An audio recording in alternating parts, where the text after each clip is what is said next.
Look, really interesting, I thought, to see this Jill Biden contribution. More on her in a moment, but when she's asked about the gas, she just says, don't even go there. I mean, we've seen them, haven't we? Isn't that the problem? You can't just say it doesn't exist for Joe Biden. We know the other bloke makes his fair share, but he's got a bit of a record. Look, Joe Biden's been making gaffes for decades. He's famous for it. He's done it domestically. He's done it internationally. But I think the more concerning thing with Joe Biden is the pauses during the interviews, the points where he loses his train of thought. The president's supporters would say the president is outrageous. He says outrageous things, but he's authentic and he's sharp and he means to say those outrageous things. That's the difference between him and Joe Biden. The Republicans are trying to paint Joe Biden as sort of a weekend at Bernie's candidate, being propped up by the squad, by Kamala Harris, someone who's on the ticket but not really in charge. So it's imperative to him that he comes out strongly in the debate. He's had the warm-ups earlier this year with the primaries. He should be in good form, but of course the president is hard to beat in an election debate. Last time Hillary threw everything at him and he just wiped it off him and it ran down his back. That's why it's so fascinating, though, isn't it, for Joe Biden? You know, the pejorative is thrown at him that he was in his bunker, whatever they like to call it, you know, not making a lot of public appearances during the height of, I mean, we're still not out of the height of COVID, but that was his reason at the time anyway, that he's seen as somewhat stiff. He just needs to go in, throw a few punches. It doesn't even matter, I think, if some miss in this, but just seem to be out there, to be, you know, energetic, I suppose. Yeah, that's right. He's got to look commanding, and he will. He's got to look dignified, and he will. I think he's got to appeal to America's higher instincts, and he's got to be able to make criticisms of the president's temperament and personality without dropping into the gutter, and that's a fine line, but I think he'll be able to do it.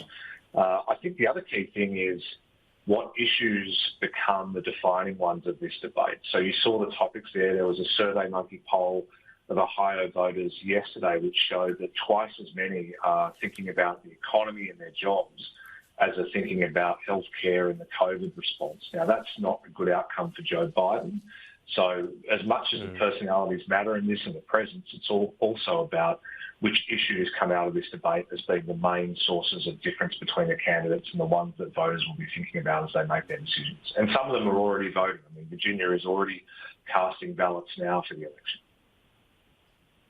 Interesting to see how much Jill Biden is used as well in that classic sort of humanising role.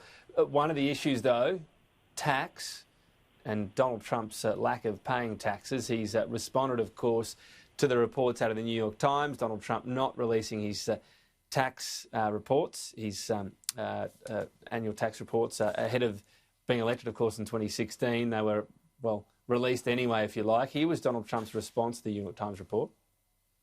It's totally fake news, made up, fake. We went through the same stories. You could have asked me the same questions 4 years ago. I had to litigate this and talk about it. Totally fake news. No, actually, I paid tax, and you'll see that as soon as my tax returns. It's under audit. They've been under audit for a long time, and when they're not, I would be proud to show it. But tax returns is the term I was flailing for, but this surely has to be something that we can see Joe Biden come out with. First of all, yes, you can go, well, you know, successful businessmen, you get write-offs. We all get that. But, you know, to what extreme were the write-offs happening to be paying no tax for 10 out of 15 years? And also just the claim you can't release them. The IRS has said, not true, go for it.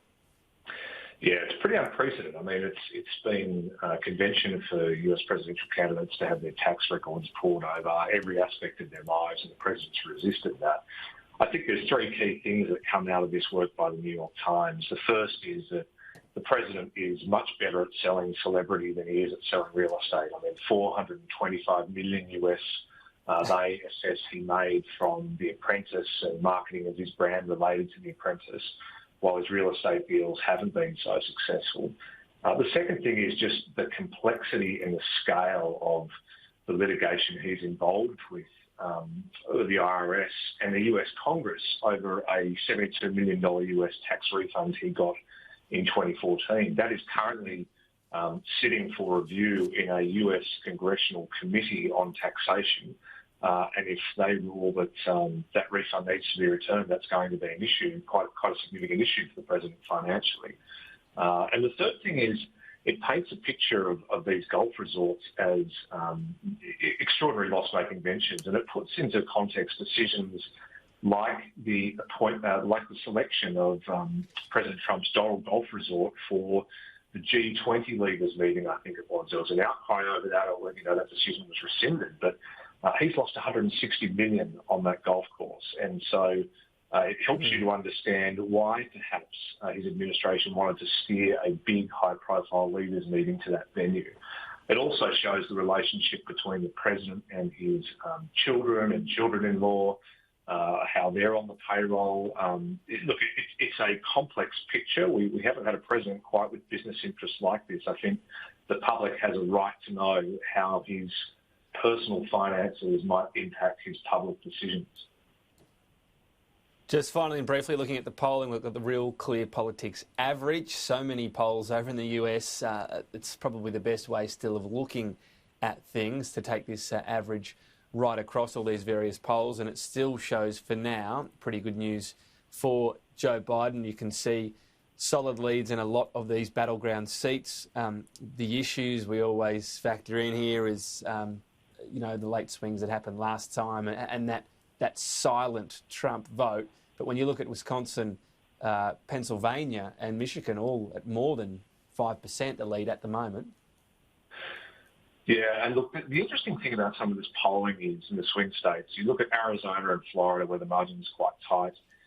The vote for Biden is strong in the cities, not much stronger than Hillary Clinton's, but in the outlying areas, the vote for Trump is much stronger this time than last time. Now, last time we know the polls undercounted Trump supporters and overcounted Democrats who didn't turn out for Hillary.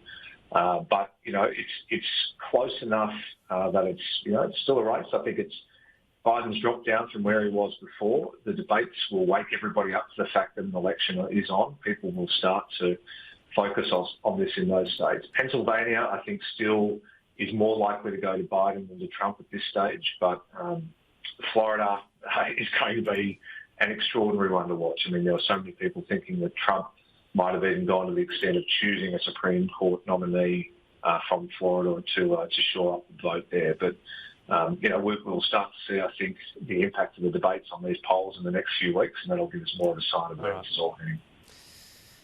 Well, it all kicks off tomorrow. James Brown, thank you. We'll talk again soon. Sky News will, of course, have complete coverage and expert analysis of the first presidential debate ahead of that November 3 election. Tune in right here, Sky News tomorrow. We'll have coverage. Will the actual poll 11 a.m. We'll have plenty of preview coverage on the program as well. Donald Trump, Joe Biden going head-to-head for the first time, 11 a.m. Eastern Standard Time.